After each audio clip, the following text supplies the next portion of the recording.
அனைவரையும் சுவையான வாழ்க்கைக்கு வரவேற்கிறேன். இன்னைக்கு நம்ம பார்க்க போற ரெசிபி வெண்ணெய் புட்டு. எங்க சேனலை சப்ஸ்கிரைப் பண்ண கீழே இருக்கிற ரெட் கலர் பட்டனை பிரஸ் பண்ணுங்க. அப்படி பக்கத்தில் இருக்கிற பெல் ஐக்கானையும் பிரஸ் பண்ணுங்க. இது ரொம்பவே ட்ரெடிஷ்னலான ரெசிபி. இந்த ரெசிபி செய்யறதுக்கு கொஞ்சமோ எண்ணெயோ வெண்ணெயோ எதுவுமே தேவையில்லை. ஆனாலும் இதுக்கு ஏன் வெண்ணெய் புட்டுன்னு பேர் வந்துச்சுன்னா, இது சாப்பிட்றதுக்கு வெண்ணெய் மாதிரி இருக்கும், அதனால இதுக்கு வெண்ணெய் புட்டுன்னு பேர் வந்துச்சு. வாங்க எப்படி செய்யறதுன்னு வீடியோல பார்க்கலாம். முதல்ல ஒரு கப் பச்சரிசி எடுத்திருக்கேன். இதை நல்லா கழுவி ஒரு 2 மணி நேரம் ஊற வச்சு எடுத்துக்கலாம். 2 மணி நேரத்துக்கு அப்புறமா இதை நல்லா பேஸ்ட்டாக அரைச்சி எடுத்துக்கலாம். அடுத்ததாக 1 கப் அரிசிக்கு 1 கப் வெல்லம் எடுத்திருக்கேன். இனிப்பு பிடிக்குன்றவங்களுக்கு 1.5 கப் கூட எடுத்துக்கலாம். வெல்லத்தில் நிறைய தூசி இருக்குன்றதுனால இதை ஒரு 1/4 கப் தண்ணியில் கரைச்சி ஃபில்டர் பண்ணி எடுத்திருக்கேன். இதுக்கு பாகு எடுக்கணும்னு அவசியம் இல்லை. இப்போது ஒரு அகலமான பாத்திரம் எடுத்துக்கலாம். அதில் 4 கப் தண்ணி சேர்த்துக்கலாம். 1 கப் அரிசிக்கு 4 கப் தண்ணின்றது தான் பதம். தண்ணி நல்லா சூடானதும் நம்ம அரைச்சி வச்சுருந்த பேஸ்ட்டை இதில் சேர்த்துக்கலாம். அரிசி மாவு சேர்த்ததும் இதை மீடியம் ஃப்ளேமில் வச்சு நல்லா கை விடாமல் கலந்துட்டே வரணும், இல்லைன்னா அடியில் கெட்டிப்பட்டுடும்.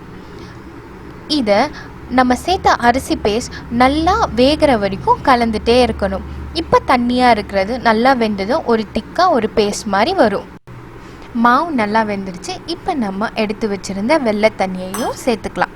சேர்த்து இது எல்லாம் ஒன்று சேர்கிற வரைக்கும் நல்லா கலந்து விட்டுக்கலாம். ஒரு 5 நிமிஷம் இதை நல்லா வேக வச்சோன்னா இந்த வெள்ளத்தோட பச்சை வாசனை எல்லாம் போய் மாவோட நல்லா கலந்து வெந்து வந்திருக்கும். இப்போது ஒரு 2 டேபிள் ஸ்பூன் கடலைப்பருப்பை நான் ஊற வச்சு வேக வச்சு எடுத்து வச்சுருக்கேன். அதையும் இதில் சேர்த்துக்கலாம். இது எல்லாத்தையும் ஒன்றா கலந்து விட்டுக்கலாம். இதுக்கப்புறமா நம்ம எடுத்து வச்சுருந்த தேங்காவை துருவியும் போடலாம், இதை மாதிரி சின்ன சின்ன பீசஸாக கட் பண்ணியும் போட்டுக்கலாம். சேர்த்து கலந்துக்கலாம். இது கூட ஒரு 1/4 டேபிள் ஸ்பூன் ஏலக்காய் பொடியையும் சேர்த்துக்கலாம். எந்த இனிப்புக்கும் ஒரு சின்ன சிட்டிக்கை உப்பு சேர்த்தா நல்லாயிருக்கும், அதனால் ஒரு சின்ன சிட்டிக்கை உப்பை சேர்த்து நல்லா கலந்து விட்டுக்கலாம். அவ்வளோதான், நம்மளோட சுவையான வெண்ணெய் புட்டு ரெடி ஆகிடுச்சு.